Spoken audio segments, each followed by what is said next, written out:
Muchas gracias a Fasecolda por la invitación. El tema que nos convoca hoy es de la mayor actualidad.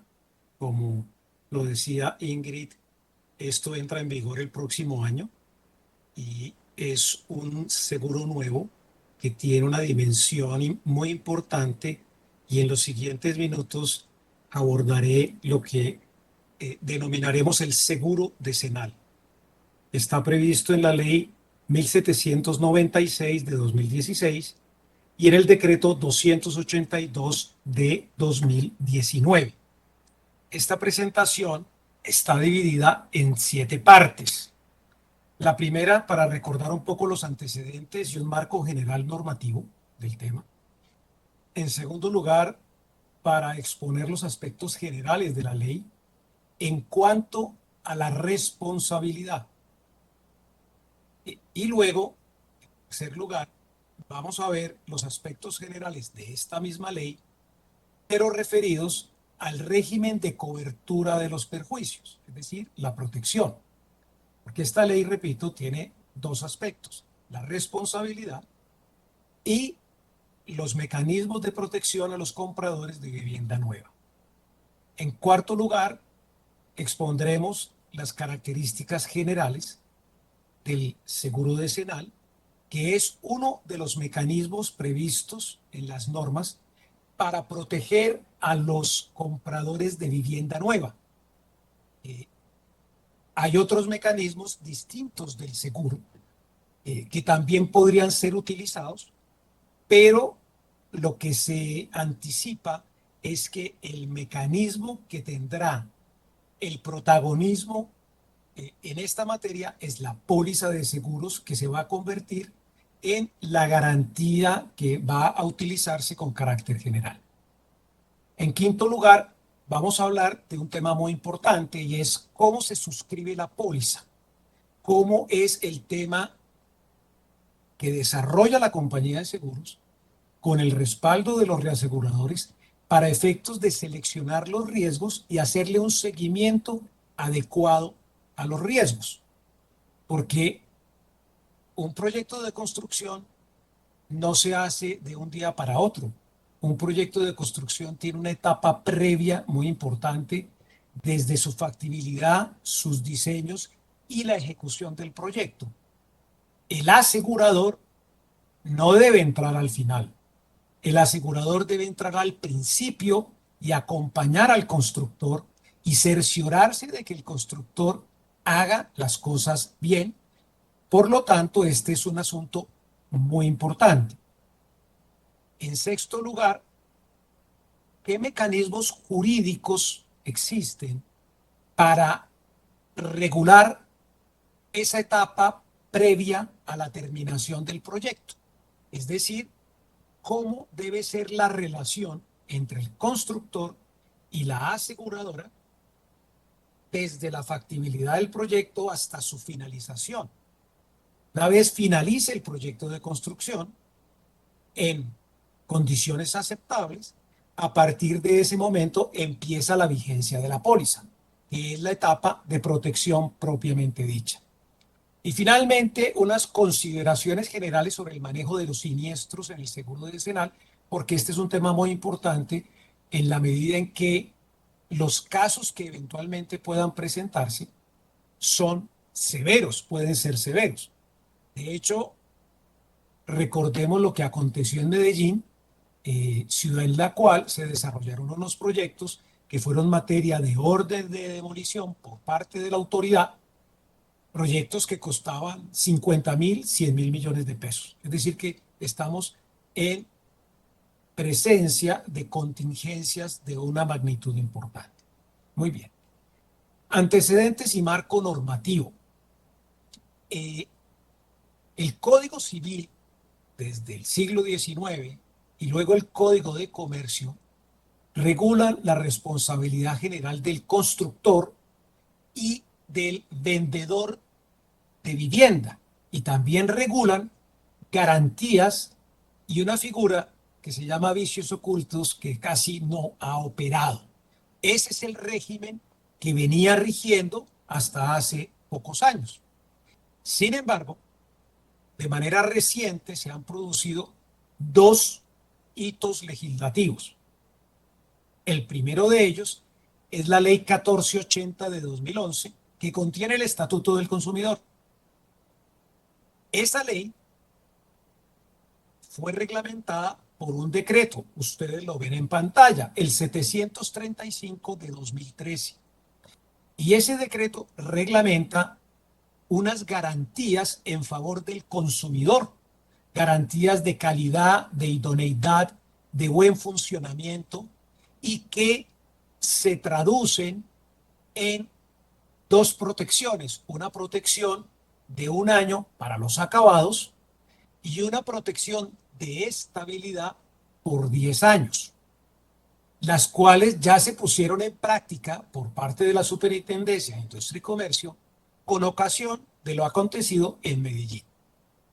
Adicionalmente, el Estatuto del Consumidor contempla la responsabilidad por producto defectuoso, y un inmueble, una vivienda, puede terminar siendo un producto defectuoso.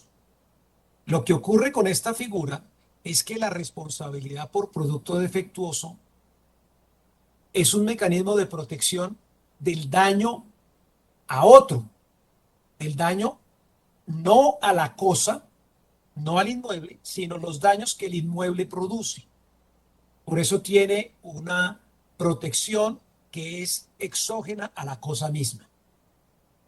Ese es el primer hito legislativo reciente. El segundo es la ley 1796, de la cual vamos a hablar en detalle. Esa ley reitera la responsabilidad del constructor y del vendedor de viviendas, la reitera específicamente, y adicionalmente contempla la obligación para ellos de adoptar un mecanismo de protección que cubra los perjuicios patrimoniales para la vivienda nueva.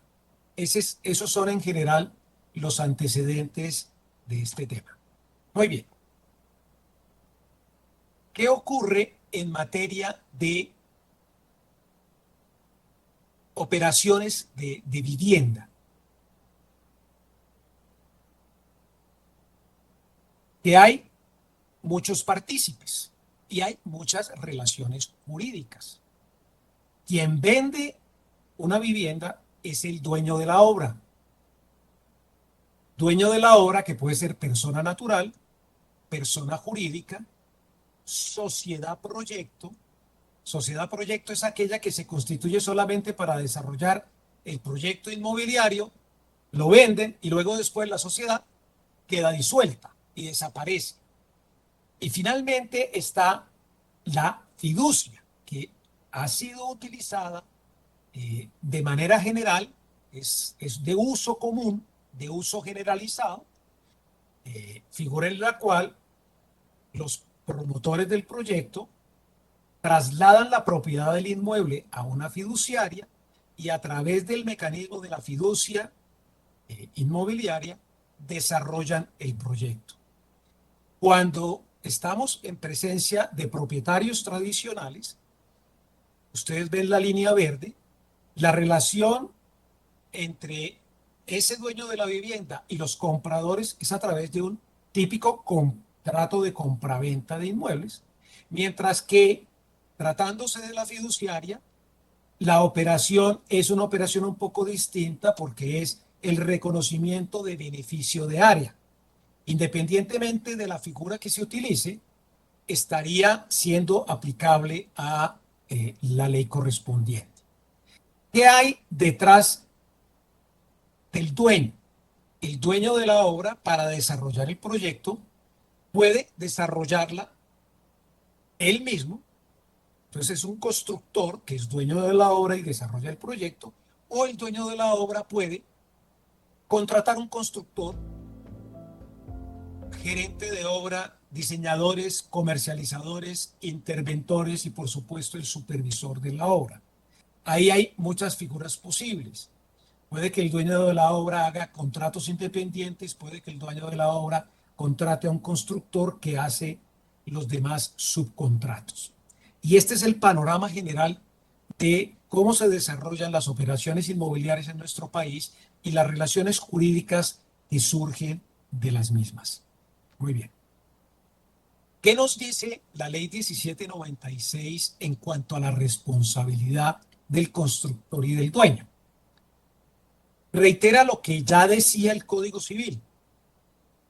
Hay una responsabilidad cuando hay perecimiento, es decir, colapso o amenaza de ruina de la vivienda por vicio de la construcción, vicio del suelo o vicio de los materiales. La responsabilidad que está en esta ley se circunscribe exclusivamente a perjuicios de carácter patrimonial. Todo lo extrapatrimonial escapa a este régimen especial y habrá que ser resuelto por el régimen general. El plazo es el plazo de 10 años, de ahí que se hable de la responsabilidad decenal y del seguro decenal. Esta responsabilidad se le asigna al constructor y al dueño. Antes había discusiones en esta materia, ahora queda absolutamente claro que ambos responden por el colapso o por la amenaza de ruina de las viviendas. Y esa responsabilidad es adicional a lo que prevé el Estatuto del Consumidor para acabados y líneas vitales y en estabilidad. Es decir, aquí tenemos un conjunto de mecanismos de responsabilidades y de protecciones que se sobreponen los unos a los otros. Más adelante hay un cuadrito resumen. En caso de patrimonios autónomos, como es el caso de la fiducia o sociedades proyecto, que son aquellas que, como decía, se constituyen para desarrollar el proyecto y luego se disuelven, se debe prever quién responderá, quién será el responsable, so pena de solidaridad. Y este es un asunto tremendamente importante que deben tener en cuenta los constructores, porque si no lo hacen, todos los miembros de la fiducia terminan respondiendo solidariamente, o todos los socios de la sociedad proyecto de la misma manera. Así que este es un asunto que amerita una especial atención. Y esa responsabilidad está circunscrita a vivienda, no a oficinas ni a cualquier otro tipo de inmuebles. Es una responsabilidad de los propietarios y constructores en materia de vivienda. Muy bien. Como resultado de estas normas, de las antiguas y de las nuevas, ¿cuál es la síntesis del régimen de responsabilidad? Pues básicamente hay 6 instituciones. La primera, cuando en una obra se producen daños a terceros. La grúa que está transportando los ladrillos a la zona de descargue de la obra se cae y produce daños a los transeúntes y a los vehículos. Esa es una responsabilidad extracontractual del constructor, 10 años, y por supuesto es una actividad peligrosa de carácter objetivo.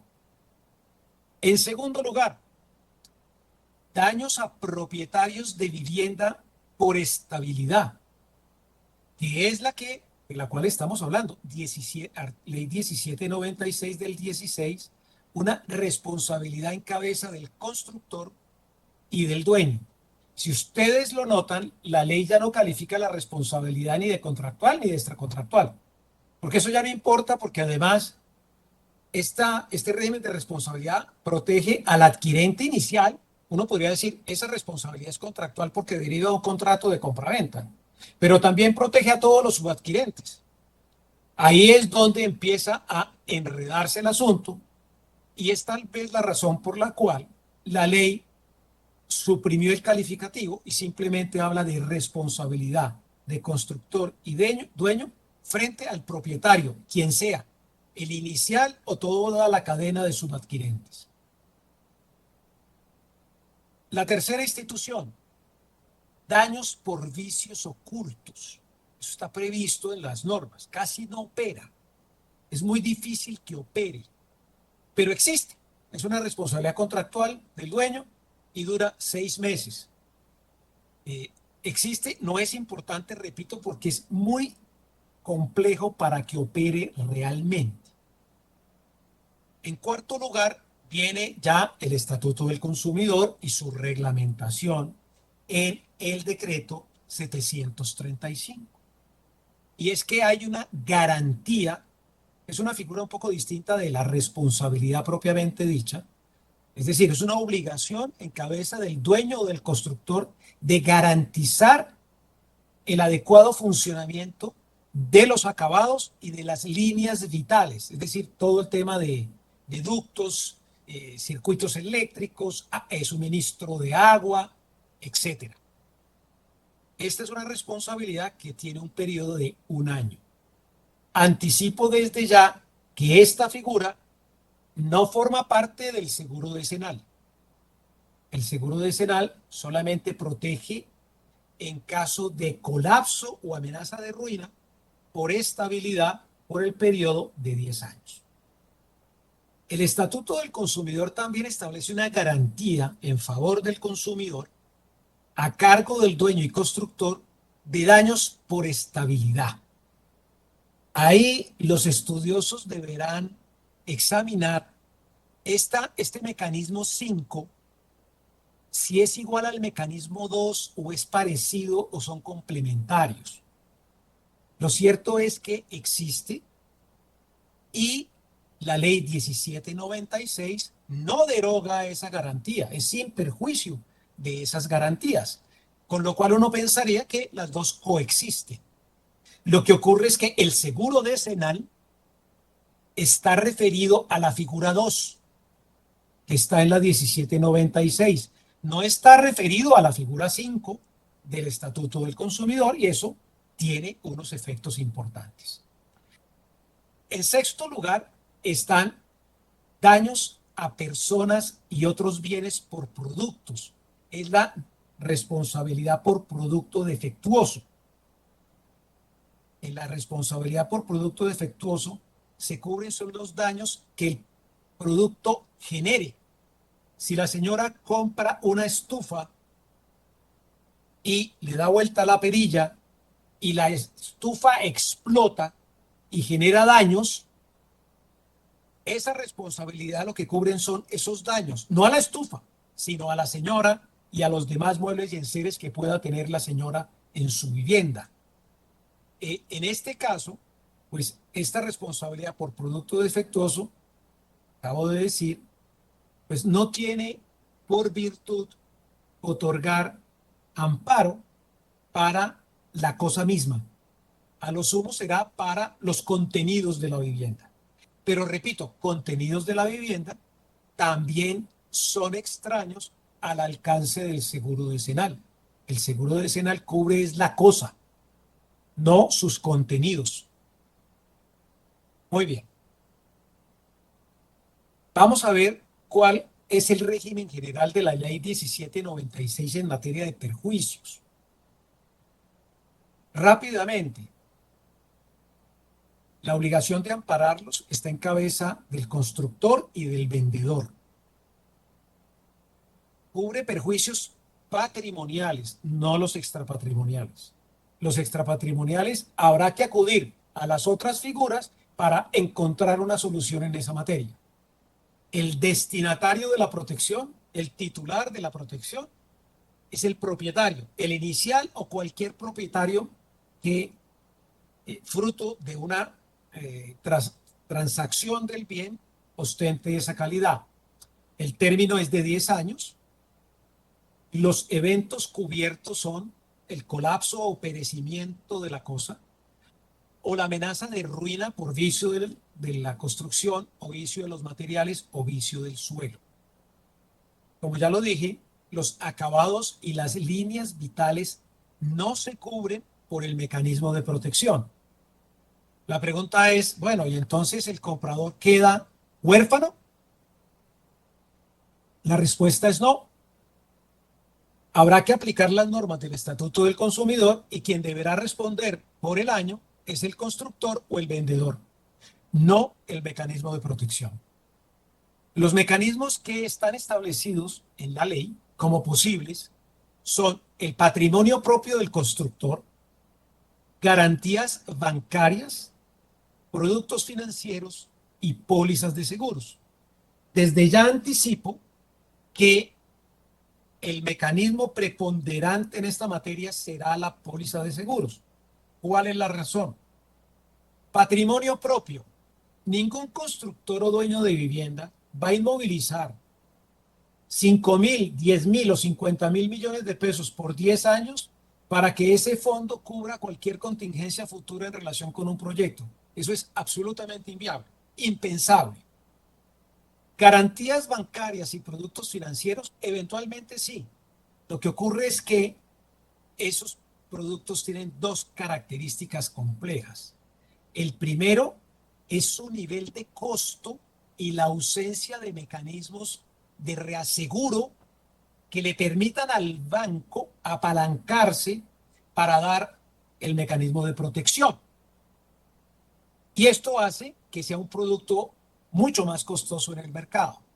Y el segundo problema es que esas garantías y productos financieros computan en los cupos de crédito de los constructores y vendedores en el sistema financiero. Y esto les merma su capacidad de endeudamiento. Y esto no es conveniente para constructores cuya actividad comercial requiere usualmente de contar con fondeos del sistema financiero. En consecuencia, reitero, anticipo que la póliza de seguros será el mecanismo por excelencia que utilizará el mercado. Vamos a la reglamentación del seguro decenal. Yo no voy a hablar de las reglamentaciones de las demás figuras, me voy a circunscribir exclusivamente al seguro decenal. Naturaleza. La ley 1796 no tomó partido de si la póliza decenal, el seguro decenal, era un seguro de daños o un seguro de responsabilidad. Eso quedó a cargo de la reglamentación, la cual dice expresamente que es un seguro de daños de carácter real, es decir, protege la cosa, protege al propietario, haya o no haya responsabilidad. Otra cosa es en qué situación queda el dueño o constructor una vez haya un siniestro y la compañía de seguros produzca el pago, genere el pago. Ese es un asunto que debe ser materia de análisis mucho más detallado. Yo no voy a pronunciarme en esa materia. El asegurado y el beneficiario es el propietario de la vivienda. Él es la persona protegida y quien tiene la legitimidad para pedir una indemnización. El tomador, quien debe suscribir el contrato, es el constructor o enajenador. Y ahora vamos a ver unas características sui generis especiales que tiene esta póliza. La primera es permanencia. La reglamentación quiere que la póliza dure los 10 años y proteja a los propietarios por 10 años. Por lo tanto, es irrevocable y ni por mutuo acuerdo se puede terminar. Una póliza que queda blindada para que viva 10 años y proteja por 10 años. En segundo lugar, se establece la inoponibilidad de excepciones. ¿Eso qué quiere decir? Que la aseguradora no puede invocar como argumento en su defensa aquellas cuestiones que tenga contra el tomador. Es decir, que al asegurado, la compañía de seguros no le puede decir que hay una exclusión o que hay alguna objeción derivada de un asunto que incumba exclusivamente a la compañía en su relación con el constructor. Ese asunto es un asunto entre ellos que deberán resolver ellos, pero no puede afectar al asegurado, que es el dueño de la vivienda. La prima es una prima única que se paga por toda la duración del contrato y que se paga de manera anticipada, no se paga por cuotas, se paga desde el inicio, lo cual hace que las aseguradoras tengan que estructurar lo que está previsto en las normas sobre un manejo de reservas de varios años, que ya está establecido en las normas. La vigencia de la póliza es de 10 años desde el certificado técnico de ocupación que da el supervisor, que es una figura regulatoria que vigila la ejecución del proyecto, y una vez cumplidos los requisitos legales, se puede emitir el certificado técnico de ocupación. Algo adicional son las incidencias técnicas. Un proceso constructivo puede tener problemas. Las normas dicen que esos problemas, esas incidencias técnicas, no pueden ser exclusiones, ni se pueden oponer a los propietarios, porque ese es un asunto que incumbiría en principio a la aseguradora y al constructor.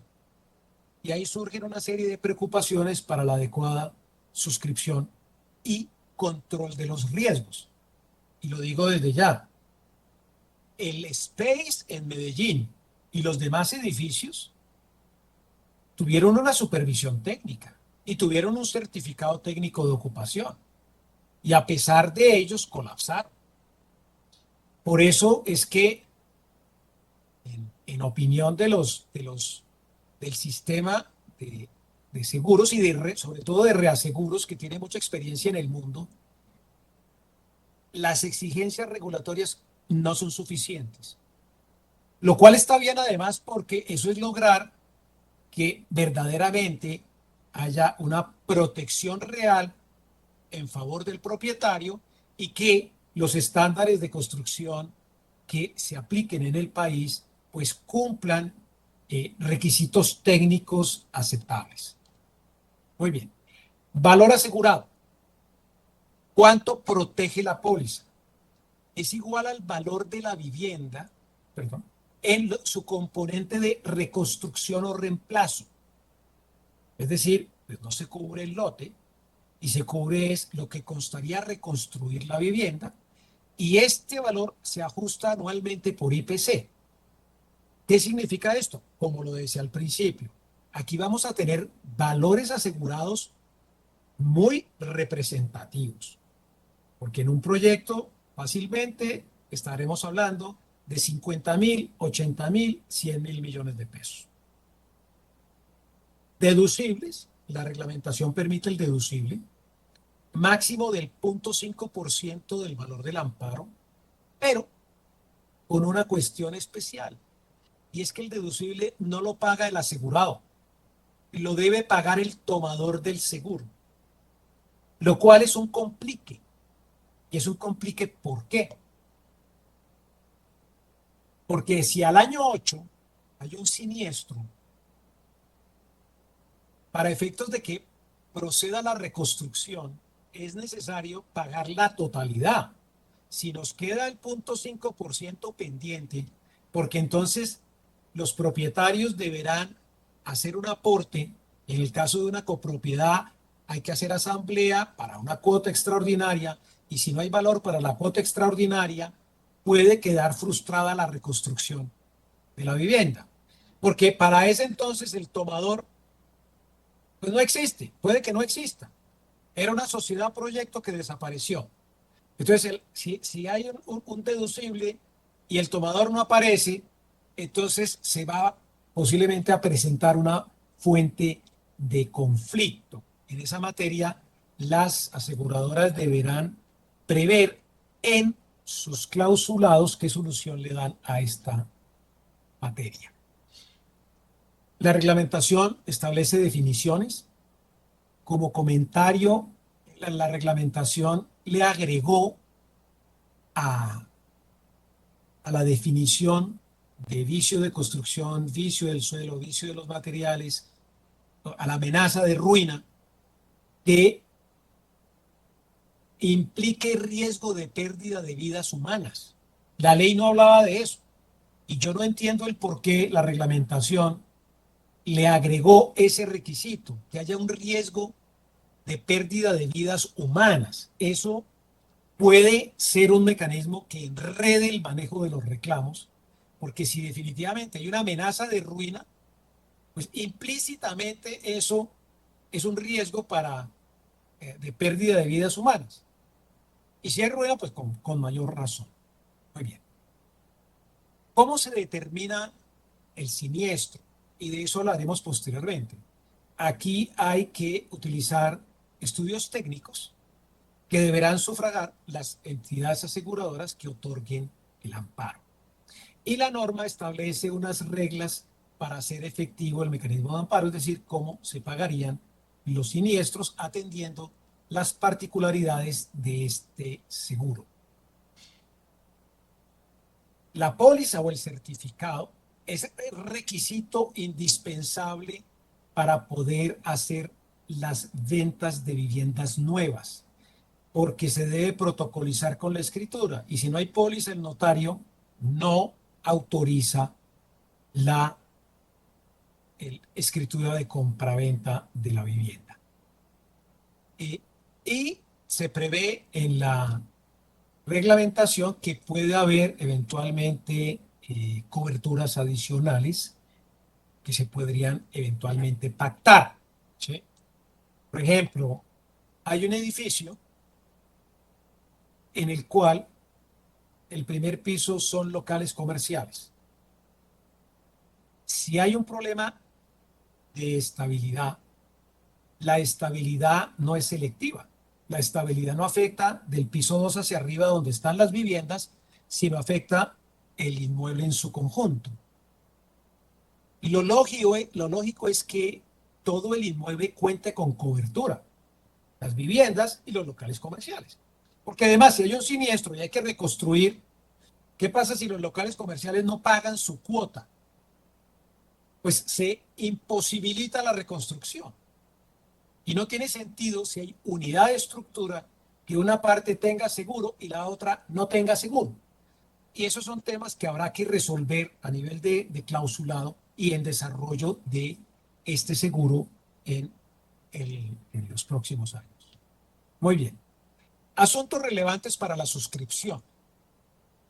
Como decía, la relación entre la aseguradora y el constructor debe ser desde el inicio, no al final. Al final es too late, demasiado tarde porque el asegurador no se cercioró de cómo fue que se desarrolló el proyecto. Así que un constructor que a última hora salga a buscar la póliza, el tema va a ser muy complejo. Este es un tema que hay que manejar desde el inicio y debe haber una relación clara entre el constructor y el asegurador.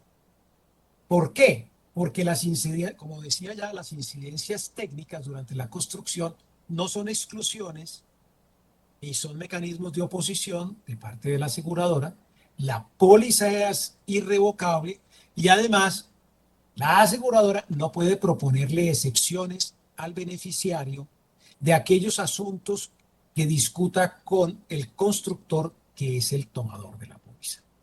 Esto hace que se deba establecer un mecanismo sólido que tenga base legal que permita una adecuada suscripción de riesgos. ¿Por qué? Porque el asegurador exige requisitos adicionales a los meramente regulatorios. Repito, el SPACE cumplió los requisitos regulatorios y miren lo que pasó.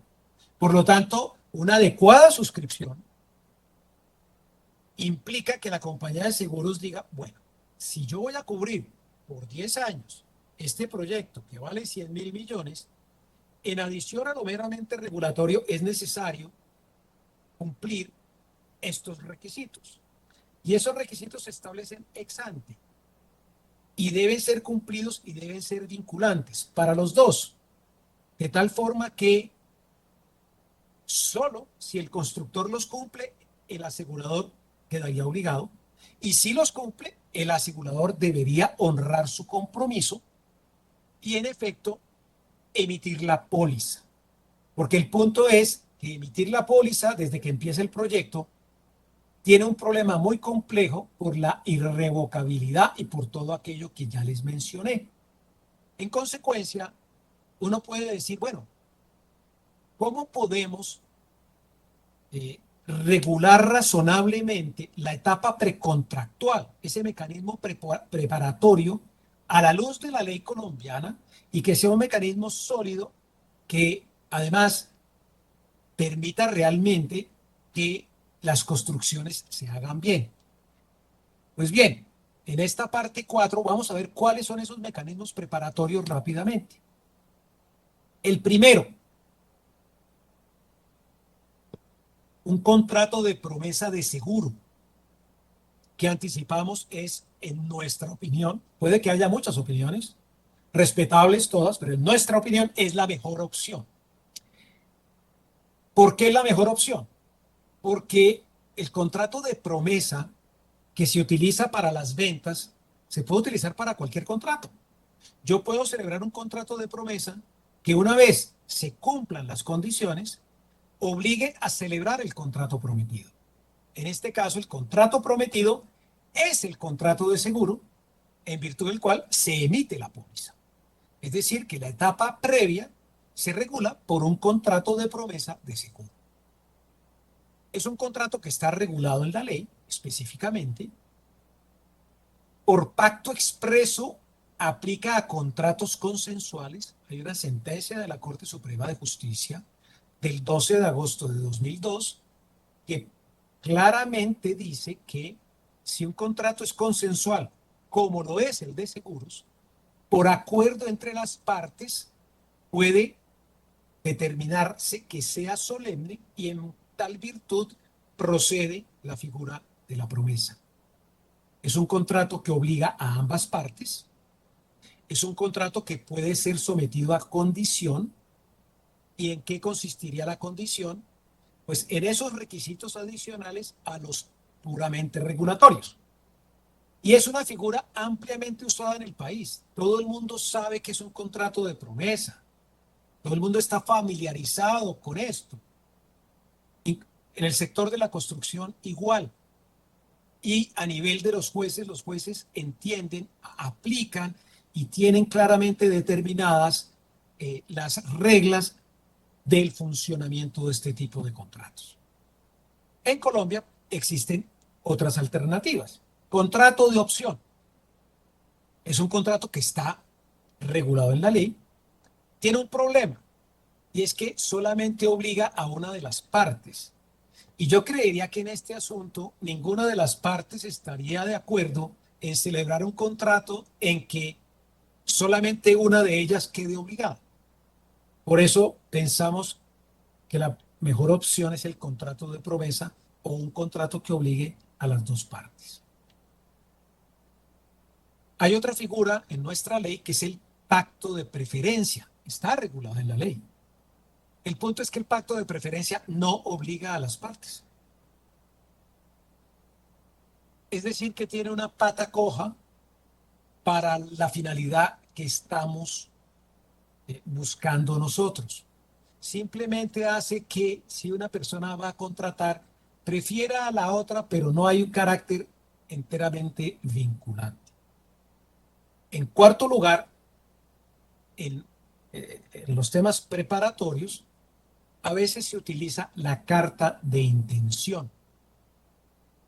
El punto es que no se encuentra regulada en nuestro país. Pero adicionalmente la carta de intención no genera obligaciones de por sí. Y estas dos características hacen que no sea una figura apropiada para la finalidad que se busca. Finalmente, estaría un contrato sometido a condiciones suspensivas. Es decir, se celebra un contrato, pero ese contrato queda en hibernación, por decirlo así, no nace en estricto rigor a la vida jurídica, sino hasta que se cumplan las condiciones. Y una vez cumplidas las condiciones, automáticamente nace a la vida jurídica y empieza a producir efectos. En nuestro país, el Código Civil regula las obligaciones suspensivas. Es decir, que la obligación solo nace hasta tanto se cumpla la condición. ¿Sí?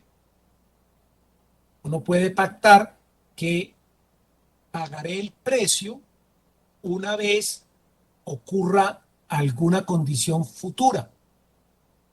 En ese momento, si ocurre, se paga el respectivo precio. Y eso existe para las obligaciones. En estricto rigor, no existe para los contratos, porque aquí lo que se sometería a condición suspensiva no es una obligación, sino el contrato en su integridad. Algunos doctrinantes extienden esta figura a los contratos, es decir, dicen, y lo dicen con razón, que la condición suspensiva debe ser aplicable no solamente a la obligación, sino también al contrato. En Colombia no tenemos precedente jurisprudencial, no hay un pronunciamiento de las altas cortes en el cual se haya examinado este tema, y esto hace que uno tenga pues incertidumbre del entendimiento que puedan tener los jueces de una figura de esta naturaleza. Y en este caso, repito, el contrato se celebra desde el inicio de la construcción, no al final. Es decir, el contrato de seguro se celebraría al momento de iniciarse el proyecto, cuando empieza a construirse la obra.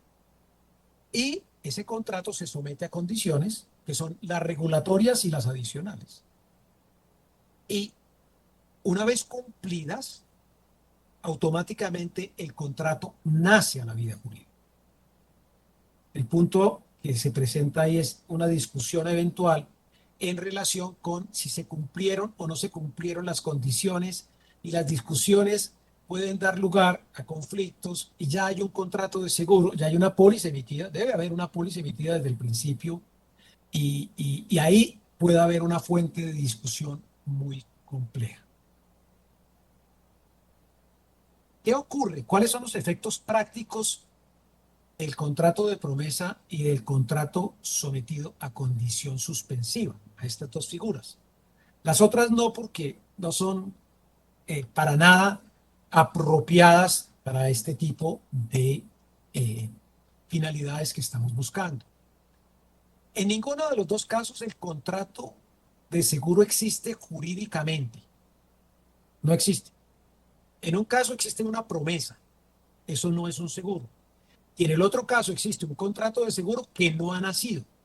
Por lo tanto, si no hay un contrato jurídicamente hablando, los pagos que se hagan no pueden ser primas.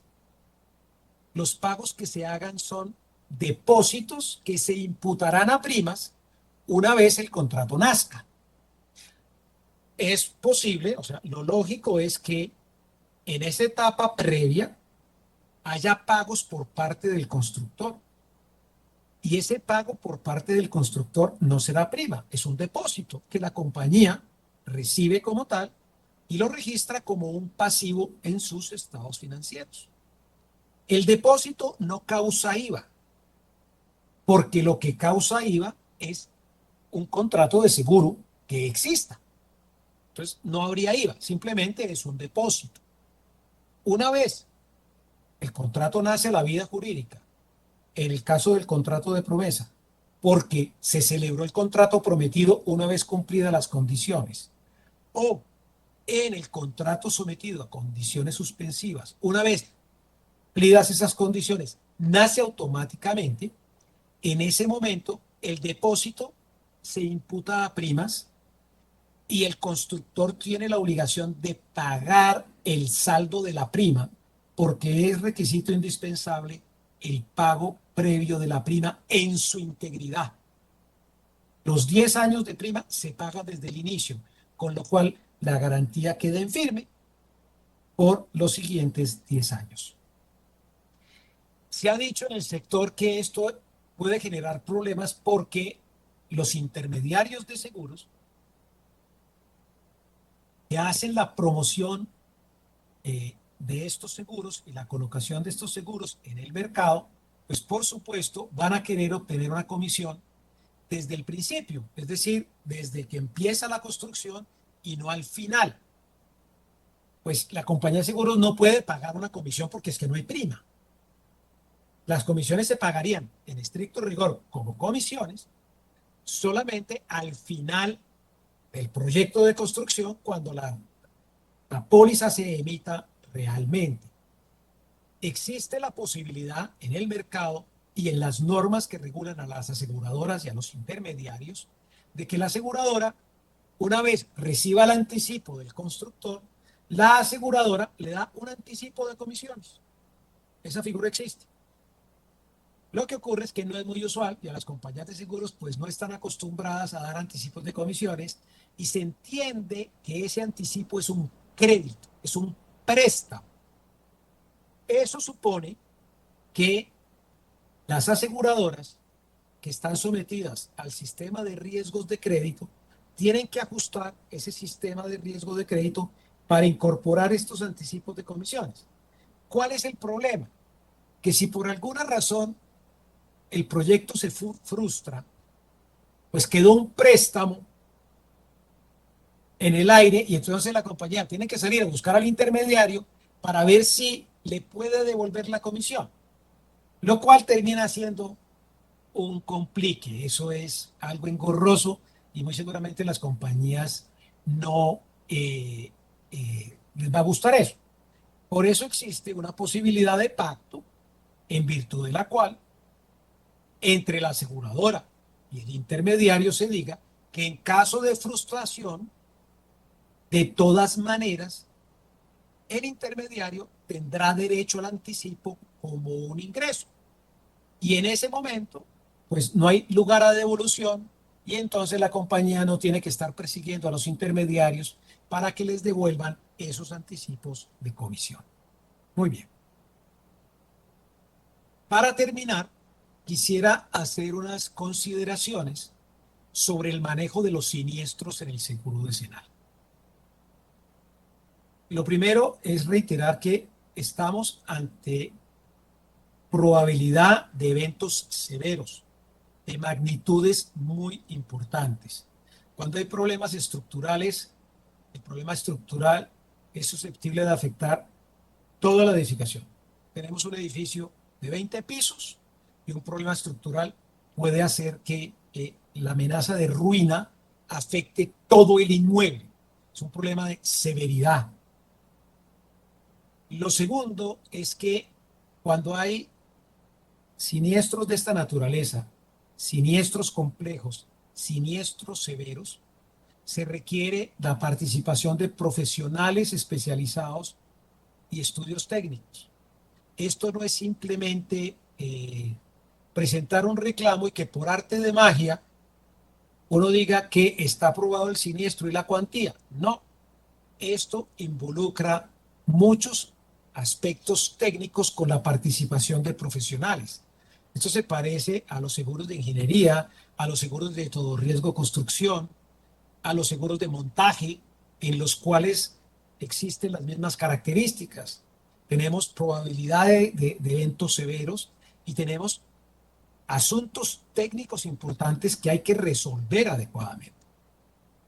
Y esto hace que el proceso de ajuste sea un proceso igualmente complejo, sobre todo cuando hay reconstrucción o reparación de por medio, porque el asegurador no dice simplemente, hay siniestro, hago una precuantificación, pago y me voy. No, el asegurador tiene que cerciorarse en efecto de la ocurrencia, de cómo es el proceso de reconstrucción para efectos de la programación de los pagos, porque los pagos se hacen a medida en que se adelanta el proceso de reconstrucción. De hecho, la norma, específicamente, la norma del seguro decenal, prevé plazos de hasta de un año con una cobertura de arrendamiento temporal, que de hecho algunas pólizas ya contemplan la posibilidad de extenderla si la reconstrucción se extiende, porque nadie garantiza que en un año una situación pueda ser reconstruida a cabalidad. Y eso no quiere decir que el asegurador esté pagando el siniestro a cuotas. No, el asegurador paga el siniestro en función del proceso de ajuste, en función de los trabajos de reconstrucción y del flujo de pagos correspondiente. El otro asunto tiene que ver con ¿Cómo va a ser el mercado asegurador para cubrir este tipo de siniestros que son severos y de gran magnitud? Pues este es un seguro que requiere soporte del mercado internacional de reaseguros. Los reaseguradores internacionales, algunos de ellos muy importantes, tienen dentro de su línea de, de manejo de riesgos de reaseguro el seguro decenal. Incluso hay una experiencia internacional muy importante en seguro decenal, que hay que aprender de ella, hay que aprovecharla, y eso le va a permitir a las aseguradoras contar con el respaldo suficiente para atender las pérdidas. El sistema de reaseguro lo que le permite a las aseguradoras es cubrir siniestros de alta severidad, de alta dimensión. Porque mucha gente se pregunta, bueno, ¿y esa compañía de seguros con ese patrimonio va a poder ser capaz de pagar una pérdida que supere el valor de su patrimonio? La respuesta es sí. Para eso está el sistema de reaseguros, y en este tema es fundamental para el sector asegurador contar con el respaldo del sistema de reasegurador y aprender de cómo en otros países se ha manejado el seguro decenal.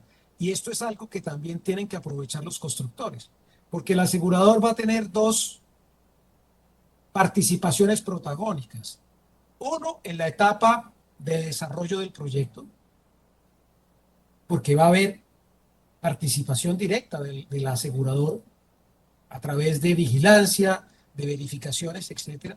Y otro en caso de siniestros. Ojalá haya pocos, pero uno tiene que estar preparado para eso. Con esto termino mi charla con mis agradecimientos a Fasecolda y a todos ustedes por haberme escuchado.